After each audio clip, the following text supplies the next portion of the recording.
algunos textos que hablan de esto.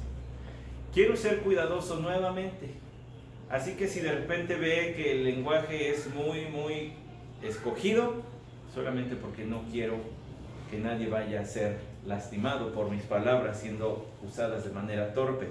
Si también piensa que de aquí va a salir con una fórmula mágica para ayudar a su ser querido que fue atacado de esta manera, no hay fórmulas mágicas en la Biblia, no hay fórmulas mágicas en la vida. Simplemente le daré algunos consejos que encontramos en la palabra de Dios. No puedo borrar el dolor que quizá a usted le evoque hablar de estas cosas. Yo no lo puedo borrar, ni pretendo hacerlo en 45 o 50 minutos. Creo que Dios lo puede hacer.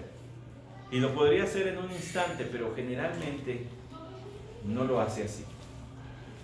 Él desea que usted crezca espiritualmente y que por medio del fortalecimiento de su espíritu, de su alma, entonces supere aquellas heridas que carga, quizá de su pasado, porque alguien lo cometió, o quizá en otra índole, ¿verdad? No en esta índole que estamos hablando hoy, pero quizá consecuencias que hemos cosechado de nuestras propias acciones. Repito, no estoy diciendo esto fue su culpa, por eso estoy hablando con mucho cuidado.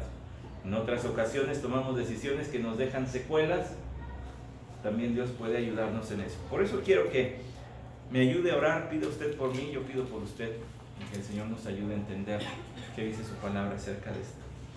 Padre, te agradecemos porque nos das tu escritura. Y sí, Señor, hemos cantado Santa Biblia, para mí eres un tesoro aquí. Verdaderamente atesoramos tu palabra, la valoramos, porque es una lámpara, Señor, en nuestro vivir. Te agradecemos, Señor, porque nos has dado tu escritura que nos habla de tu Hijo Jesucristo, nuestro Salvador, que nos habla tan ampliamente de la salvación. Nos habla tan ampliamente de muchas otras grandes doctrinas que son útiles para nuestra vida y que son la base, Señor, de nuestra fe, que nos transportan, Señor, nos dejan vislumbrar la gloria eterna en la que viviremos contigo por tu gracia. Pero también queremos aprenderla a usar para lidiar con asuntos de esta vida, como este que hablamos la semana pasada, que hoy nos compete nuevamente. Dirige mis pensamientos y mis palabras, Señor.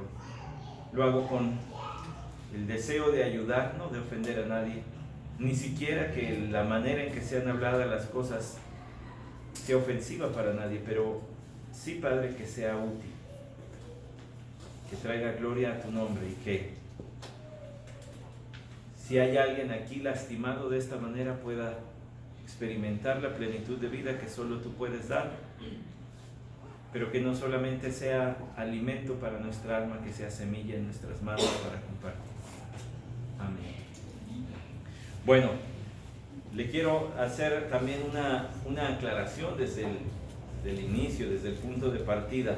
Cuando hablamos de esto, hermanos, ya dije, no hay fórmulas mágicas, y tampoco es bueno ser torpe al hablar y hablarlo indiscriminadamente y en todo sitio y a todas horas, pero el lado contrario también es imprudente. El guardar silencio lo único que hace es pues pasar por alto la importancia que puede tener para una persona este tema. Entonces no quiero guardar silencio, y sin más preámbulo quiero decirle lo siguiente. En el capítulo 34 de Génesis nosotros encontramos el caso de un abuso sexual cometido con violencia. Recuerda lo que hablamos, solamente para traerle a su mente lo que dice la palabra de Dios. Dice el Génesis 34:2: y cuando la vio Siquem, hijo de Hamor Heveo, príncipe de la tierra, se la llevó y se acostó con ella y la violó. Y yo le dije, en este versículo, los verbos que están aquí no tienen un objeto directo femenino, no se está hablando de ella, sino que dice y violó, y acostó y llevó, como si quisiera hablarse más bien del acto tan cruel, tan fuerte, la violencia con la que se actuó sobre esta mujer llamada Dina. En nuestros días encontramos nosotros, si buscáramos definiciones, encontráramos que el peor tipo de abuso sexual es el que se le llama violación. Hay muchos tipos de violaciones incluso, pero es todo tipo de abuso sobre una persona que está fuera de su control de su cuerpo, como alguien que pudiera estar intoxicado, no solamente por drogas, sino también algunas medicinas retardan el uso de la mente, entonces eso pudiera considerarse como abuso. También el toque no deseado o ser forzado a atestiguar o a participar en algún tipo de conducta sexual, eso podría ser considerado abuso sexual. Hay otros tipos como la coerción, es decir, la manipulación, el intimidar a la persona para que acceda, amenazarle y decirle, bueno, es que si no, entonces esto te va a pasar, o a ti o a alguien más. Algunos actos no deseados como el atestiguar a alguna persona expuesta en su desnudez, o incluso ser expuesto a material calificado como pornográfico para entonces simplemente hacerles partícipes de este tipo de cosas, o algún tipo de conducta ya más agresiva, es decir, donde ya se forza, como ya había mencionado, a la persona a participar en actos que no quiere. Otra manera de abuso sexual es la presión incesante, cuando se está diciendo una y otra vez, se está invitando al acto sexual o presionando con algún tipo de amenaza. Lo que es curioso y en mi investigación encontré es que hay manera de que esto suceda incluso en el seno matrimonial. Es decir, esta conducta de presión incesante puede ser llevada a cabo por esposos o esposas que demandan actos sexuales no deseados por su pareja, o una cantidad y una frecuencia del acto sexual no deseado por su pareja. Y generalmente se recurre a un texto. ¿Ya sabe cuál? Ya escuché el Entonces ese quiere decir primera a los Corintios capítulo 7. Si usted recuerda, hace pues ya algunos años que pasamos por esta carta, pero en ese capítulo 7 Pablo está hablando acerca de cómo dar gloria a Dios en todo tipo de circunstancia y de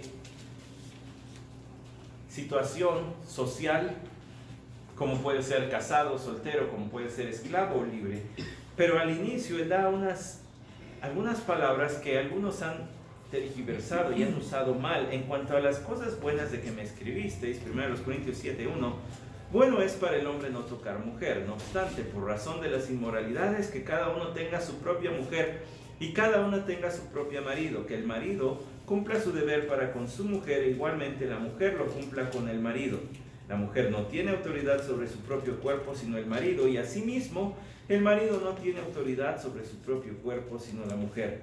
No os privéis el uno del otro, excepto de común acuerdo y por cierto tiempo, para dedicaros a la oración. Volved pues a juntaros a fin de que Satanás no os tiente por causa de vuestra falta de dominio propio. Y hay quien dice, ¿ves? Si te niegas me vas a tentar. Vas a dejarme expuesto a la tentación. Supe de algún esposo que justificaba su ver pornografía diciéndole a su esposa, ¿qué prefieres, eso o que me busque una amiga? Pues ninguna de las dos. Es tan adulterio ver pornografía como estar con otra mujer que no sea tu esposa. Estos versículos han sido sumamente mal usados por dos razones, por muchas razones, pero le voy a dar dos. Primero, porque Pablo no está hablando indiscriminadamente de cede al deseo de tu esposo o esposa cada que se le ocurra. No está hablando de eso, porque entonces tendríamos que tener en balance y ponerlo en balance con el resto de la escritura que habla también del dominio propio. Y en esta misma carta Pablo dijo, todas las cosas me convienen, pero no me voy a dejar dominar de ninguna de ellas. Por el tipo de placer que produce la relación íntima entre hombre y mujer, puede llegar a desarrollarse una adicción, porque en el cerebro se secretan las mismas sustancias que se secretan cuando una persona se droga, entre ellas la oxitocina, y entonces eso produce cierto grado de placer y de euforia. puede desarrollar también adicción. Pablo, hay que ponerlo en el balance. También hay dominio propio. También el Señor nos da dominio. No somos animalitos. Los animalitos no tienen restricciones. Usted ve a los perritos en una esquina. ¿Por qué? Porque es su instinto y allí les llegó la necesidad y allí se pusieron. Pero hombre y mujer no. Dice aquí Pablo, en cuanto a las cosas que me escribisteis, es decir, ahora estamos en la sección donde Pablo responde preguntas que le enviaron, y esta era una de ellas. ¿Qué deben hacer? Bueno, por razón de las inmoralidades, sí es una ayuda, y sí es una ayuda para la santificación. Al menos así tiene también hasta un artículo el pastor John Piper diciendo: pelea por la pureza sexual ayudado de tu esposa y de tu esposo. Sí es una ayuda, por supuesto. Y dice allí el versículo 3 que el marido cumpla su deber para con su mujer. Generalmente se cita al revés, que la mujer cumpla para con el marido, la segunda parte, pero la primera se obvia. Es que se deben uno al otro.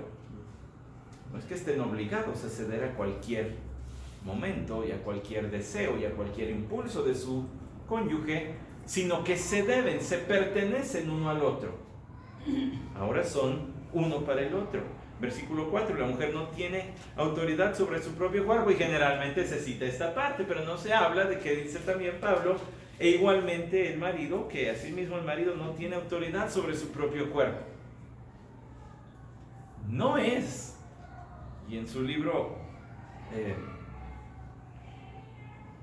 Pacto Matrimonial, también John Piper dice: este versículo no te da derecho a atropellar como tanque alemán a tu esposa y decirle, pues no me importa, aquí dice. Este versículo no es para eso. Es solamente para saber que hay una complementariedad y que si con alguien vas a encontrar satisfacción sexual es con tu esposa o con tu esposo. El hombre o la mujer que no son felices con uno, no serán felices con 1000. Pregúntele a Salomón. Al final de su vida llegó diciendo, pues tuve 1000 mujeres y no fui feliz. El temor del Señor, esa era mi felicidad. Así que es la complementariedad, uno a uno. Versículo 5, no os privéis el uno al otro, excepto de común acuerdo y por cierto tiempo, para dedicaros a la oración.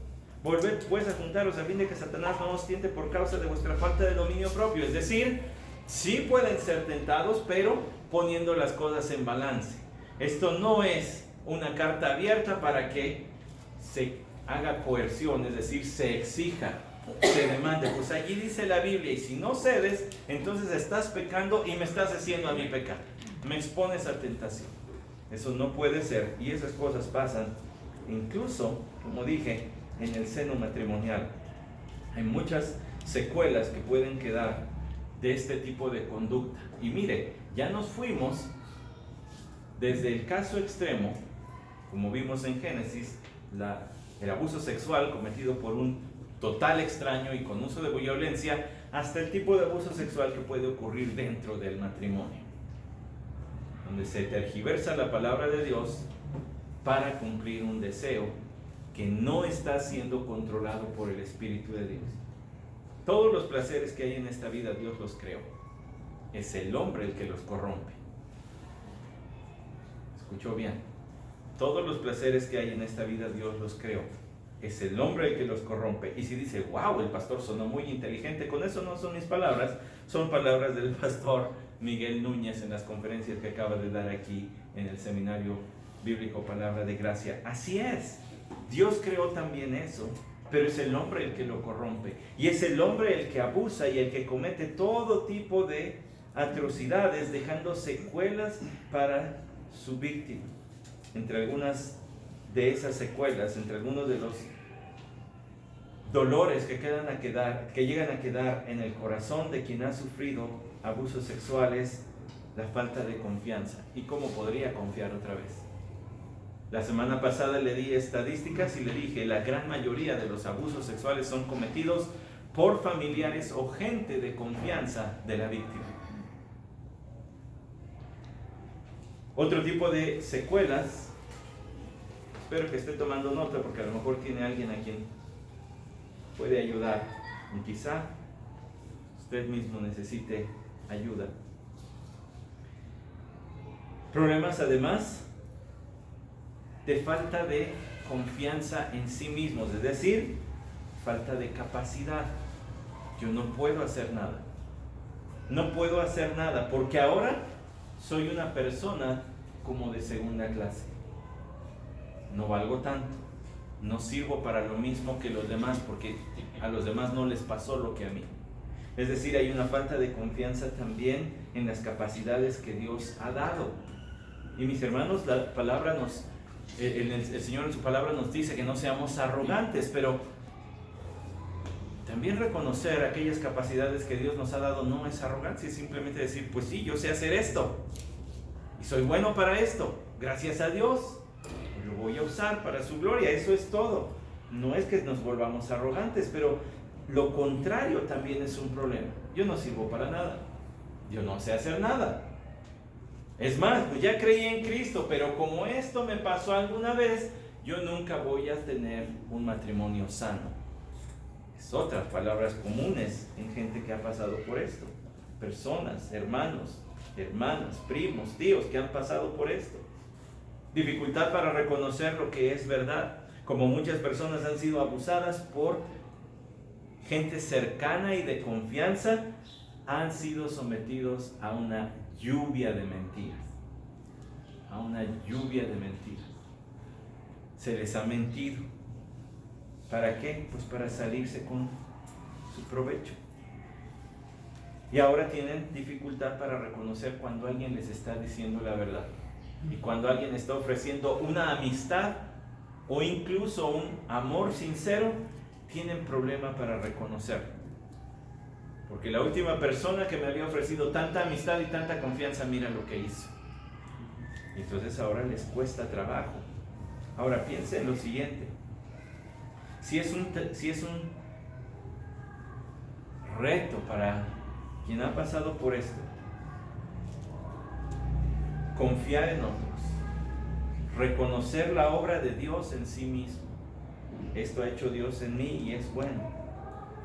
Y reconocer aquello que es sincero y que es verdadero, le invito a que piense en dos cosas, o en dos personas. Piense en Dios y piense en la gente alrededor.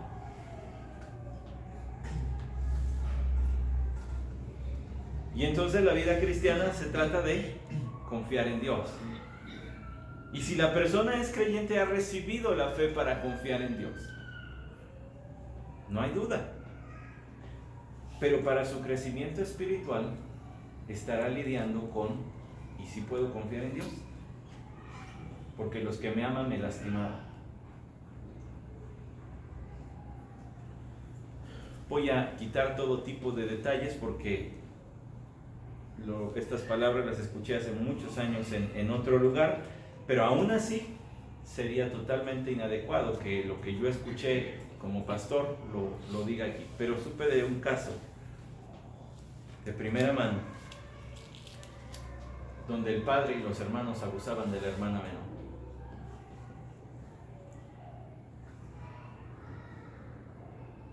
Como hombre a uno le hierve la sangre, pero como hijo de Dios uno encomienda la causa al vengador de todas estas cosas, como leímos hace rato en 1 Tesalonicenses 4.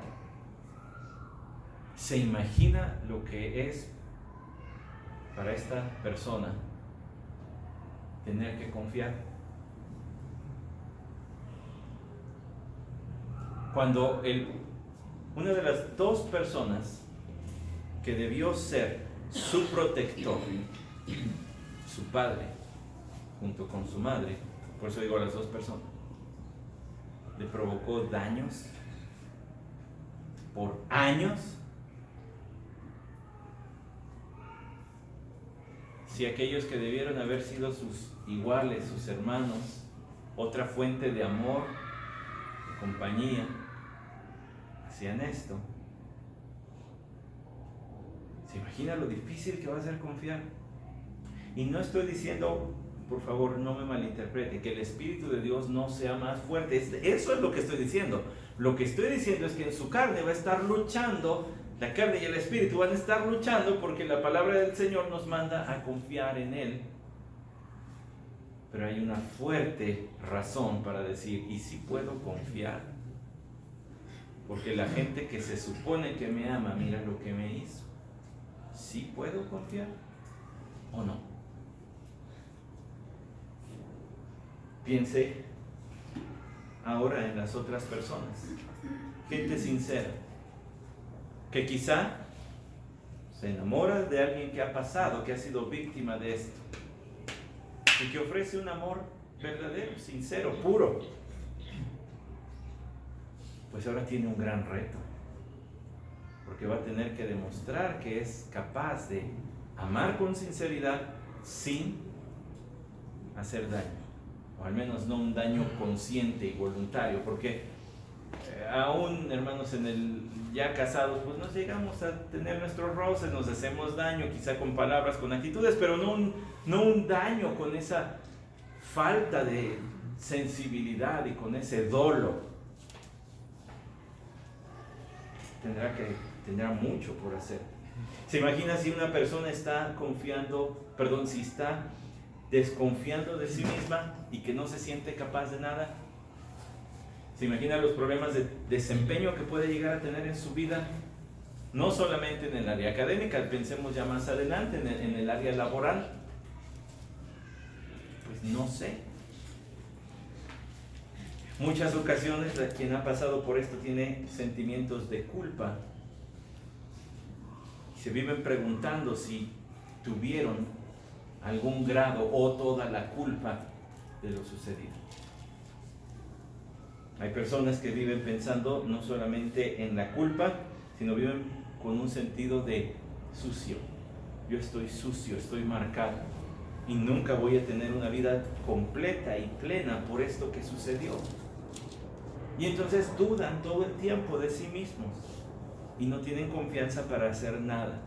Y hay gente que tristemente vive encerrada en sus pensamientos y a veces encerrada en círculos muy pequeños y tienen incluso miedo de salir a la calle. Y no sería para menos, hermanos, no sería para menos. ¿Quién tiene miedo de subirse otra vez a un taxi porque allí ocurrió? Y no es para menos. ¿Cuántas ocasiones hemos escuchado que en el transporte público suceden actos como lo que estamos hablando hoy? Desde toques, roces, caricias, palabras, hasta una violación en todo el término de la expresión. Tienen dificultad para conocer lo que es verdad. ¿Se imagina lo que eso significa también cuando viene la palabra del Señor? Y no es que la palabra del Señor esté a nuestro juicio si es verdad o no, sino que en su vida cristiana va a experimentar la tentación de decir, ¿sí será verdad lo que dice aquí? ¿O será un libro más? Y no estoy diciendo que el Espíritu de Dios no nos convenza de todo esto. Estoy diciendo que la tentación va a ser también por allí. Y a veces podríamos ser un poco cerrados de pensamiento y decir, ay, es que este hermano, esta hermana, no agarra la onda, pues si es la palabra de Dios. Y ya viste lo que hay detrás. Y ya te preguntaste lo que hay detrás. Pero ¿por qué?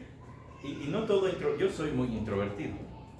No todo introvertido necesariamente tendrá que tener un pasado de este tipo o algo así en su pasado. Pero pudiera ser que alguien no se abra tanto a las amistades porque diga, no puedo confiar. Y se entorpezca en su comunión con la iglesia. Y entonces le quede clarito que diga, serviros los unos a los otros por amor. Y no os dejéis de congregar, pero quizá para esa persona una lucha de su espíritu y la carne es, ¿puedo confiar en estos? No justifica, no estoy justificando, solamente quiero que seamos más empáticos. Más empáticos. No sabemos toda la historia de todos, ¿o sí?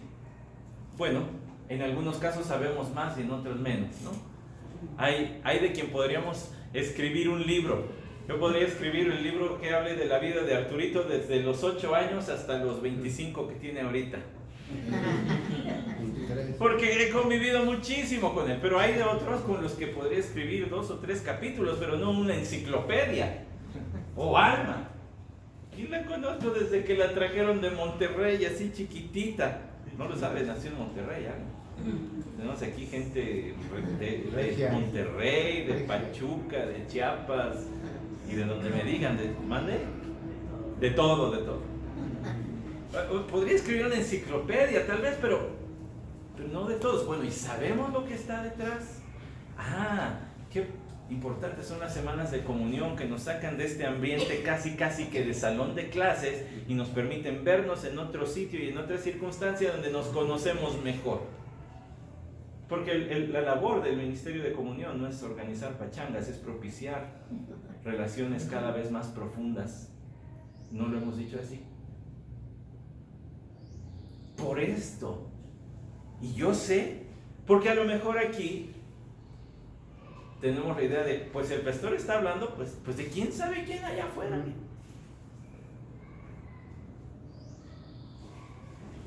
¿Será? Pero no espere que lo vengan a decir el domingo por la mañana. Hermanos, oren por mí, ¿por qué? Porque estas cosas no se hablan así. Se requiere mucho tiempo de conocer a alguien. ¿Puedo confiar en ti para soltarte esto? ¿Puedo confiar en ti para decirte esto? Así que, ¿qué podríamos hacer? Bueno, escuche algunos textos de la palabra del Señor, que es lo más importante de todo lo que he dicho y puedo decir es, ¿dónde puedo encontrar ayuda? Si yo he vivido esto, o si conozco a alguien que ha vivido esto, ¿dónde puedo encontrar ayuda? Fíjese bien, porque la palabra del Señor nos ofrece mucho. Si una persona tiene problemas para confiar en el Señor, quizá entonces usted deba llevarle una y otra vez al carácter de Dios y hablarle de quién es nuestro Dios y de cómo Él expresa su bondad sobre todos. Sobre todos. Un buen texto para hacer eso es el Salmo 103. Solamente los primeros versículos serían una buena razón y un buen tema. Bendice, alma mía, al Señor, y bendiga todo mi ser su santo nombre. Bendice, alma mía, al Señor, y no olvides ninguno de sus beneficios. Bendice, alma mía, al Señor, y bendiga todo mi ser su santo nombre. A veces para las personas es difícil disasociar lo sucedido con Dios. ¿Por qué Dios permitió esto? ¿Por qué a mí? Bueno, habría que hacer la aclaración. Dios es santo. Dios no está detrás de lo que sucedió. No lo podemos culpar. Sería muy torpe, hermanos, llegar diciendo, pero el Señor es soberano. Por supuesto que lo es, pero entiende la situación. Ten tacto, ten sensibilidad. Esto es difícil, pero sí podemos empezar por aclarar, pero el Señor es santo. Otra cosa, no olvides ninguno de sus beneficios. Cómo el Señor derrama bondad sobre todo el mundo, sobre todas las personas. Dice la Escritura, Él hace salir su sol sobre buenos y malos. Le da de comer hasta los que le maldicen. Los satánicos no comen porque Satanás les dé de comer. Los que adoran a Satanás comen de la mano de Dios igual que usted y yo, porque Él es el que da. Satanás no da. Punto. Entonces, recordar la bondad de Dios, recordar la santidad de Dios. No, esto no tuvo que ver con Dios. Esto fue perpetrado por hombres, o un hombre, o una mujer, o unas mujeres que están lejos de los caminos del Señor, que actuaron en total rebeldía a su voluntad. Eso no lo debieron hacer. Otro buen texto que nosotros podríamos llevar, ya que estamos en esta sección de la Biblia, vaya a Proverbios 29, versículo 25.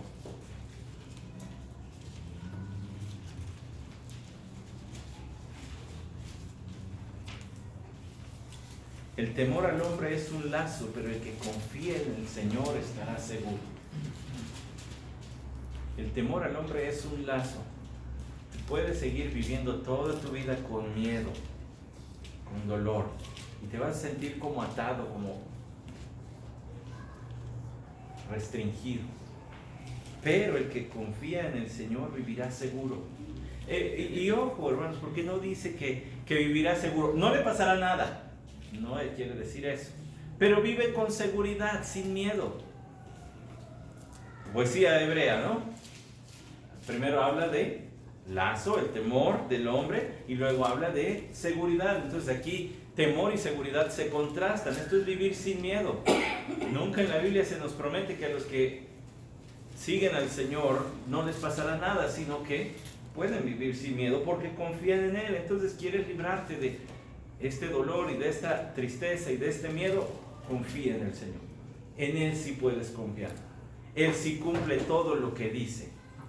Ve sus promesas, ve las profecías, cómo se han cumplido. Él sí es digno de confianza. Porque seguramente la persona va a batallar mucho, mucho con su tristeza, con su dolor, con su desconfianza. Otro buen versículo podría ser, y este sí es muy conocido,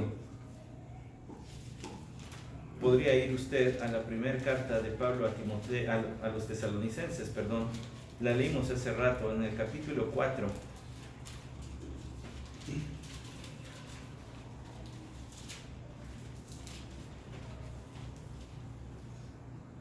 Y lea lo que dice de los versículos 3 al 6, porque esta es la voluntad de Dios, vuestra santificación, es decir, que os abstengáis de inmoralidad sexual, que cada uno de vosotros sepa cómo poseer su propio vaso en santificación y honor, no en pasión de concupiscencia como los gentiles que no conocen a Dios, y que nadie peque y defraude a su hermano en este asunto, porque el Señor es el vengador de estas cosas. Dios sabía lo que ocurrió, Dios vio lo que ocurrió y no va a quedar así. En algún momento quizá la persona estará lista para pedir misericordia de Dios para las personas o la persona que le hizo daño. Pero una seguridad que hay que brindar es que a Dios no se le escapó. Él sabe. Es que ¿por qué Dios me abandonó? Dios no te ha abandonado. Él sabe. Él sabe. Está al pendiente. Bueno, y si sabe por qué no interrumpió. Es una pregunta más difícil de contestar. Bueno, porque Él también ha dado al hombre cierta capacidad, y en este caso se abusó de la capacidad que le ha dado. Eso no es agradable delante de Dios, pero Él lo va a vengar. ¿Ha pensado usted que el concepto de impunidad no existe delante de Dios? Delante de Dios o hay pecados justificados o hay pecados que se pagarán, pero nada quedará impune. Esa es una estadística terrible en nuestro país, ¿no lo ha visto? De todos los casos que se cometen, tantos quedan impunes, sin castigo. Bueno, ante Dios no. Ante Dios o el pecado es confesado y ha sido justificado por la fe en Cristo Jesús, o será pagado en condenación eterna, pero nadie queda impune. Nuestros pecados han sido pagados por Cristo. Él sufrió nuestro castigo, literal, de manera personal. No queda impune. Sería bueno recordarle a esta persona que la palabra de Dios es verdad. Hace rato leíamos el Salmo, nos hicieron favor nuestros hermanos de leer el Salmo 19, nuestros hermanos Vladi y Ale nos hicieron el favor de leer el Salmo 19, y ese es un texto clásico para hablar de la palabra del Señor, porque habla con mucha amplitud, aunque son unas cuantas palabras. Del versículo 7 al 11 dice: la ley de Jehová es perfecta, que restaura el alma. El testimonio del Señor es seguro, que hace sabio al sencillo. El testimonio del Señor es seguro. Todo lo que dice la Biblia es verdad. Entonces, para alguien que confía, que tiene problemas para confiar, mostrarle por qué la Biblia es verdad sería un buen aliciente. No voy a hacer examen aquí, pero hemos dedicado mucho tiempo y en otros momentos a hablar las razones de por qué podemos confiar en la Biblia. ¿Cómo sabemos que esto no es un inventito de hombres? ¿Y cómo sabemos que no nos llevó todo tasajeado y manipulado para servir a los propósitos de ciertas personas? ¿Cómo sabemos eso? No es examen, no me responda. Pero confío en que tiene algunas respuestas que podría dar. Porque la Biblia misma lo dice. Porque autores a lo largo de muchos siglos, más o menos 15, escribieron, y todos con precisión pasmosa, acerca de las mismas cosas. Hay un autor detrás de esto, aunque hay muchos autores humanos. La Biblia lo dice, las evidencias están allí. Cuando la Biblia habla de algún tema científico, lo habla siempre con verdad. Y la Biblia no es un libro de ciencia, pero cuando hace menciones de ciencia, lo hace siempre con veracidad. Es comprobable. Los lugares, las personas que están aquí tienen un lugar en la historia, y algunos de ellos son reconocidos incluso dentro de la historia universal. No vaya más allá del Señor Jesucristo y del apóstol Pablo. Moisés, ¿le gusta? Ahí están las evidencias. Este libro es verdad. Puedes confiar en este libro. Quiero dar algunas, muchas otras secuelas que podrían quedar, pero quiero decirle qué puede hacer usted. Y una de las razones por las que estoy hablando de esto, y quizá de una manera como usted no se lo esperaba, usted está acostumbrado, y así debe ser, que llegue aquí y desmenuce un texto. Pero había que hablar de esto. Le voy a decir algunas cosas que puede hacer, y la primera de ellas tiene que ver con lo que estoy haciendo aquí. Primero, pregunte. No puede llegar preguntando, ¿ha sido víctima de un abuso? No puede preguntar eso. Pero sí puede hacer preguntas como, ¿hay algo que te haga sentir sucio?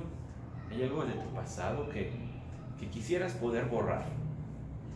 ¿Hay algo en tu vida que desearías no haber vivido jamás? Si tu vida fuera una película y todos la fuéramos a ver, ¿hay algunas escenas que preferirías quitar?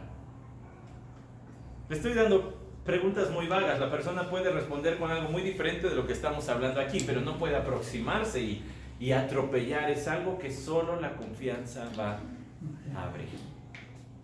Solo ganarse la confianza de las personas. Y para eso, mis hermanos, necesitamos vivir la vida juntos. Ser iglesia es más allá del domingo en la mañana, es vivir vida juntos, es hacer vida juntos.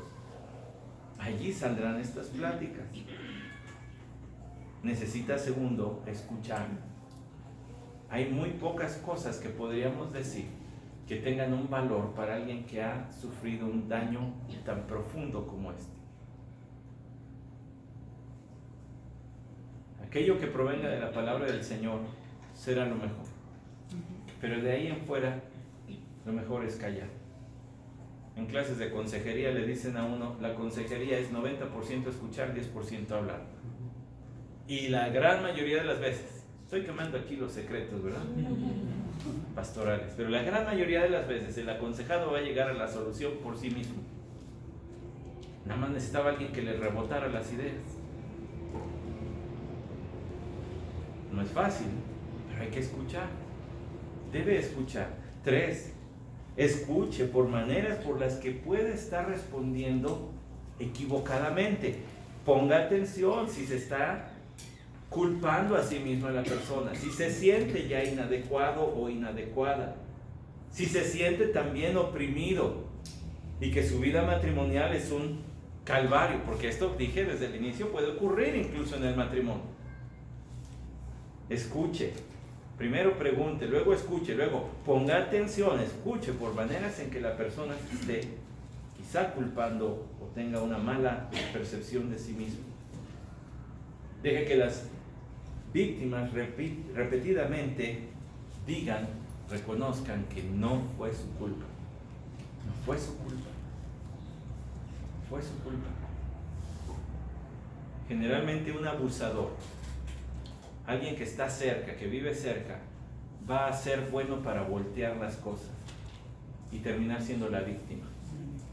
Me provocaste. Tú iniciaste esto.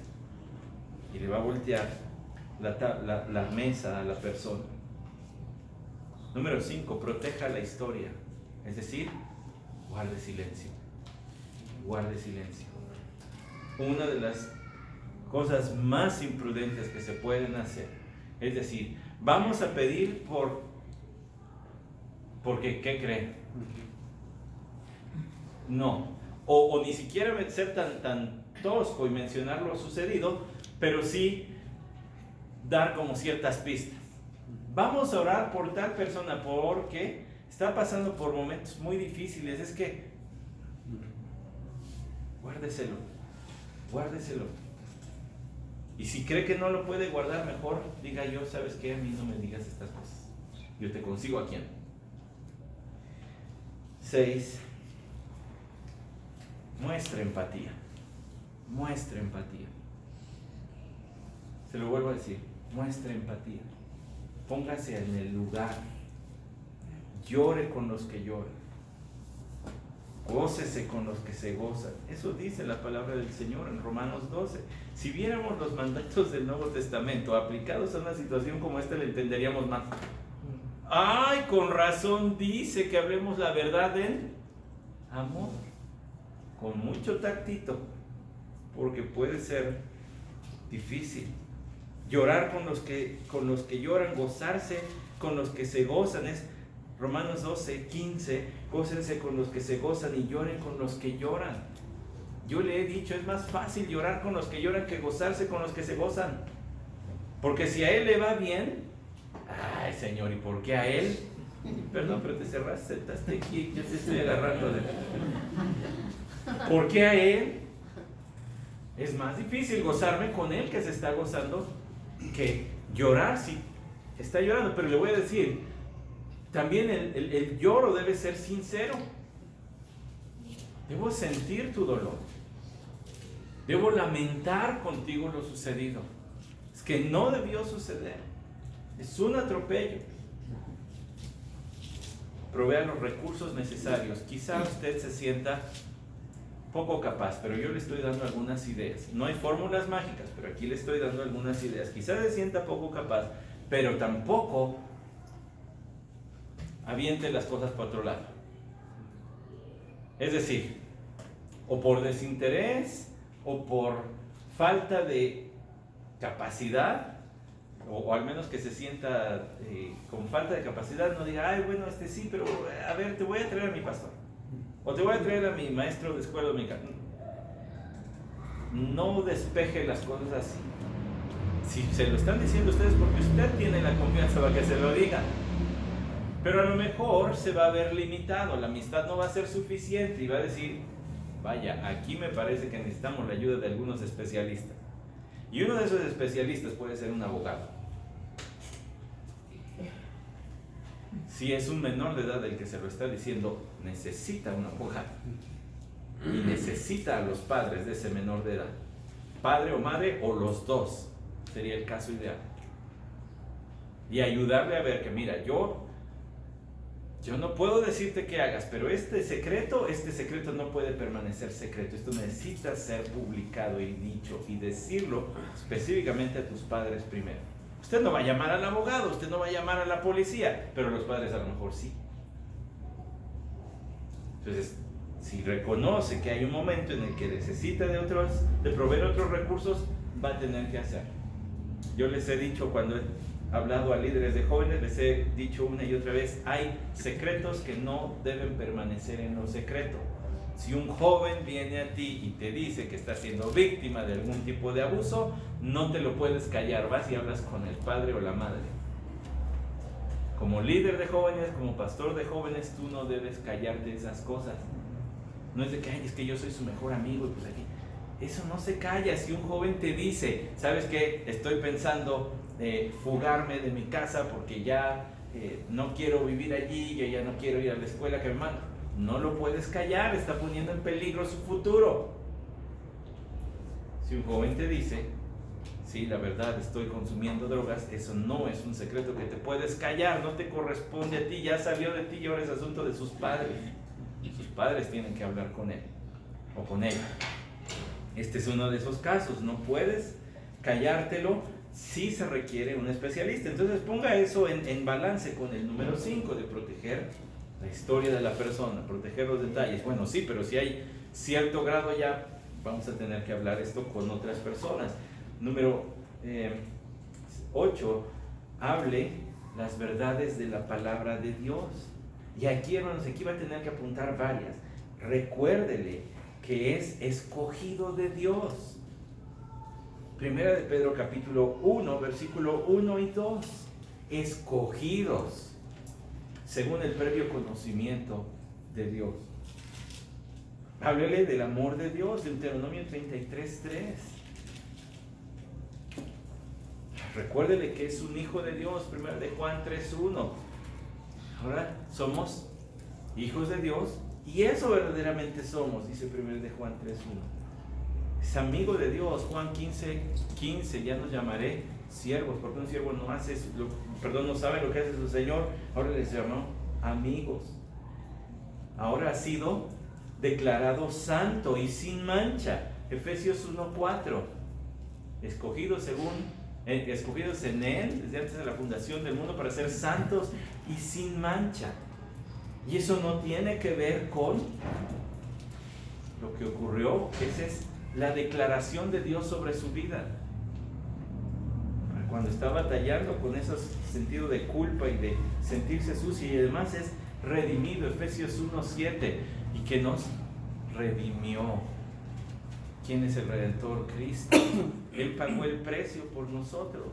Háblele de esas verdades, tiene que decirlo una y otra vez. Es lo que algunos llaman la identidad en Cristo. ¿Quién soy en Cristo? Bueno, en Cristo soy amado, soy hijo de Dios, soy amigo de Jesús, soy santo, escogido, soy sin culpa.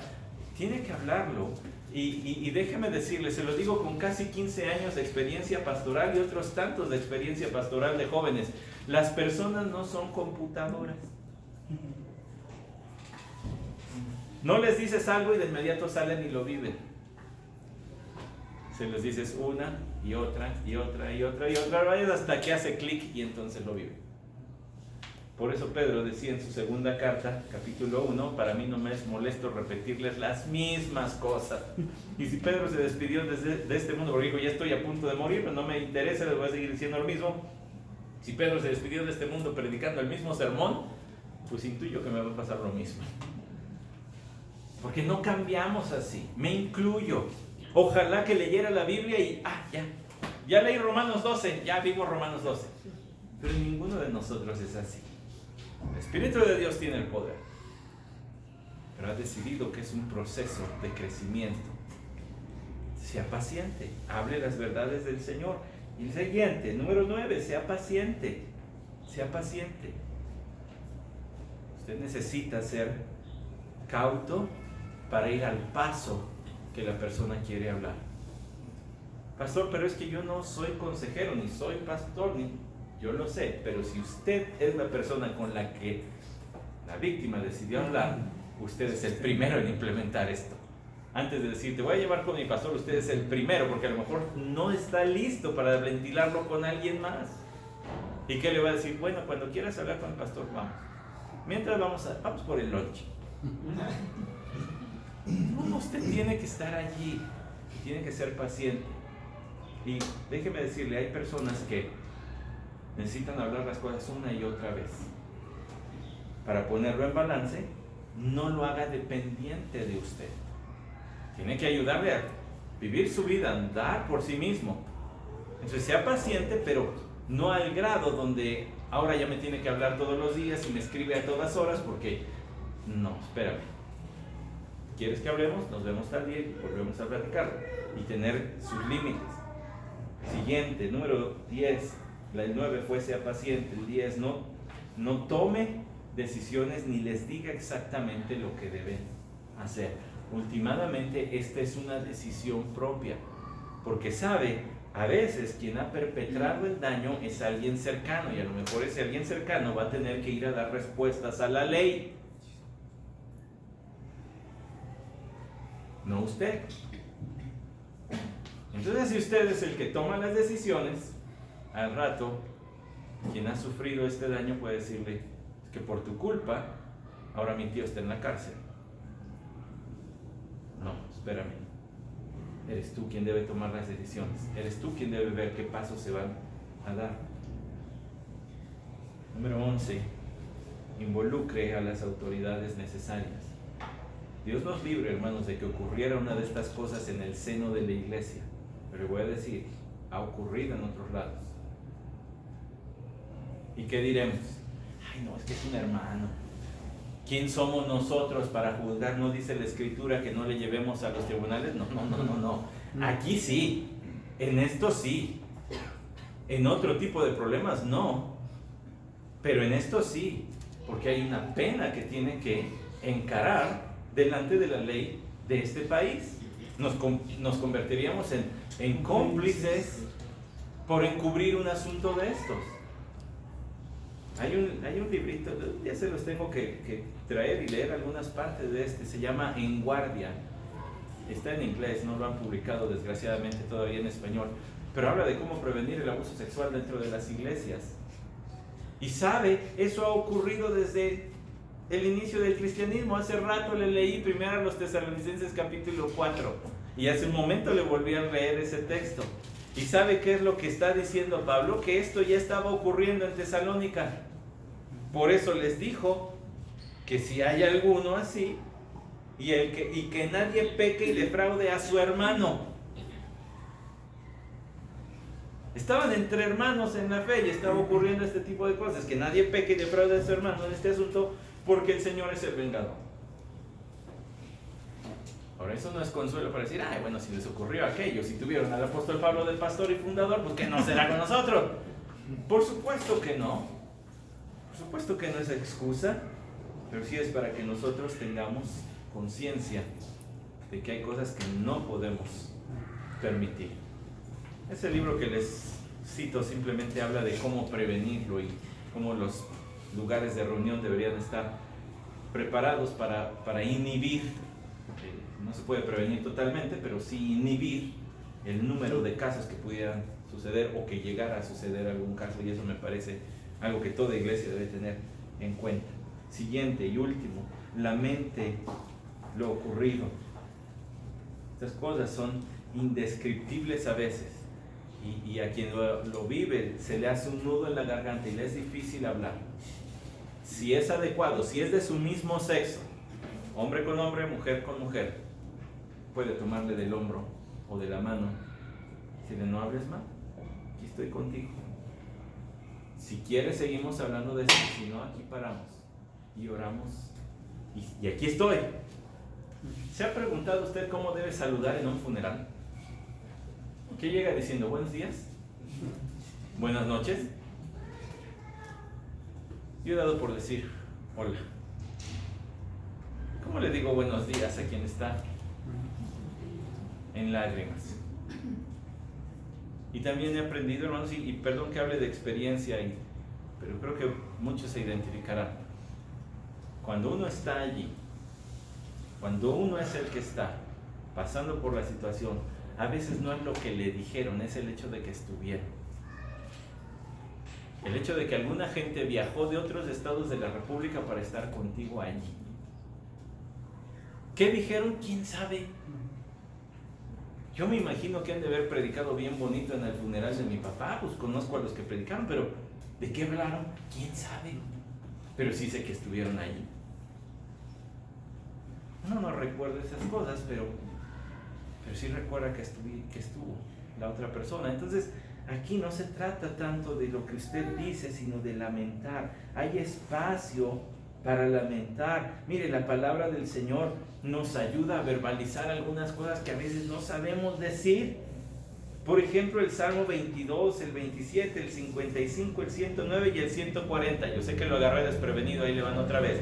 El 22, el 27, el 55, el 109, el 140, dan voz a los lamentos que a veces no sabemos ni siquiera expresar o que las personas no saben expresar. Le leo solamente una porción, por ejemplo, del 140. Dije al Señor, tú eres mi Dios, escucha, oh Señor, la voz de mis súplicas, oh Dios, Señor, poder de mi salvación, tú cubriste mi cabeza en el día de la batalla. No concedas, Señor, los deseos del impío. No hagas prosperar sus malos designios para que no se exalten. En cuanto a los que me rodean, que la malicia de sus labios los cubra, caigan sobre ellos carbones encendidos, sean arrojados en el fuego, en abismos profundos de donde no se puedan levantar. Que el hombre de mala lengua no permanezca en la tierra, que el hombre violento lo persiga el mal implacablemente. Yo sé que el Señor sostendrá la causa del afligido y el derecho de los pobres. Ciertamente los justos darán gracias a tu nombre y los rectos morarán en tu presencia. Ay, pastor, pero ese es un salmo imprecatorio. Allí en poco no hay que decirle que perdone, sí, pero en otro momento. Llegará el momento en que esté listo para perdonar y que la gracia de Dios sea tan abundante para decir, sí, perdono a los que me hacen el mal, oro por los que me persiguen. Pero hay un momento en que tiene que lamentar y decir, Señor, escúchame a mí, porque yo fui la víctima. Ahora, el punto clave de todo esto, con esto voy a terminar. El punto clave de todo esto es, ¿la persona que está sufriendo es creyente o no? Ese es el punto clave. Porque si es creyente, entonces tendrá a su disposición todos los recursos espirituales del Señor. Iglesia, Biblia, oración, por supuesto, y mayor, el Espíritu Santo. Pero si no es creyente, ¿qué? Si no es creyente, esa sería una oportunidad también para empezarle a hablar del Evangelio. No forzarle en una decisión, porque quizá aún por su situación emocional pueda ser muy confuso, pero empezarle a hablar del Evangelio, del amor enorme de Dios, que envió a su Hijo Jesucristo a este mundo a morir por los pecadores, su necesidad de reconciliarse con Dios. En toda consejería esa es la gran pregunta a resolver de inicio. ¿Con quien hablo es creyente o no es creyente? Porque si es creyente, entonces puedo hablar de santificación. Si no es creyente, tengo que detenerme a hablar de salvación. Y por supuesto, aplicaré todo lo demás. Escucharé, seré paciente, hablaré. Pero este es el asunto que también hay que resolver. No forzar, pero sí presentar, sí mencionar y sí tenerlo allí siempre al alcance para hablarlo con la persona que estamos hablando. Usted dirá, bueno, pastor, este fue un culto diferente. Un culto diferente, hermanos, pero me parecía necesario. A veces pareciera que vivimos en una realidad separada de nuestra realidad. Y aunque todo texto tiene una aplicación y la procuramos exponer cada semana, basados en los principios que encontramos en la palabra de Dios, a veces hay que meterse a estos rinconcitos y hablar las cosas y decirlas, porque si no pareciera que vivimos en un mundo de juguete, ¿verdad? Donde todo es, pues ahí vemos cosas que en el mundo no se viven, que en el mundo no aplican, cuando es totalmente diferente. Al contrario, es la palabra de Dios la que nos hace vivir en este mundo de una manera que honra al Señor. Vamos a parar, terminar aquí. Permítame orar nuevamente. Señor, te doy gracias porque nos concedes tu escritura. Padre, qué tema tan delicado es este, y por el cual, Señor, te pido que si algo en mis palabras ha sido inútil, inoperante, que mis hermanos lo puedan desechar. En aquello que haya hablado conforme a tu verdad, conforme a tu palabra, que sea atesorado, Señor. Rogamos, Padre, por aquellos quienes han pasado por esto.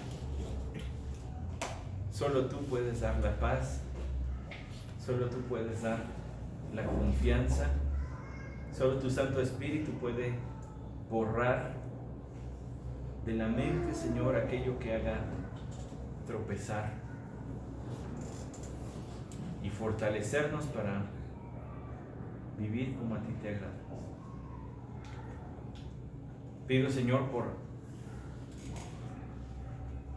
aquellos que tenemos cerca y que están esperando de nosotros la luz de tu Evangelio, la guía espiritual por medio de tu palabra, para encontrar, Señor, paz y gozo en esta vida.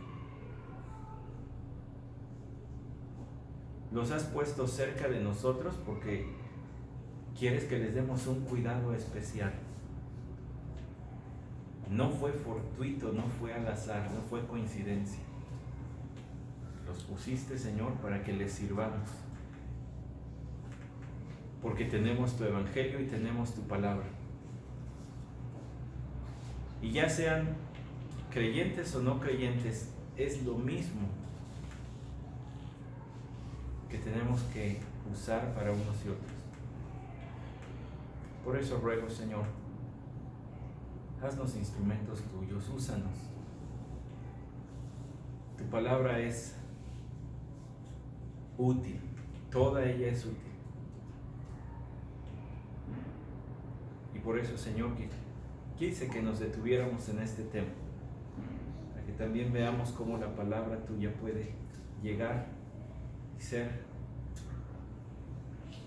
cura, Señor, para estas necesidades del alma. Dirígenos pues, Señor, y permítenos mostrar tu amor también de esta manera. Amén.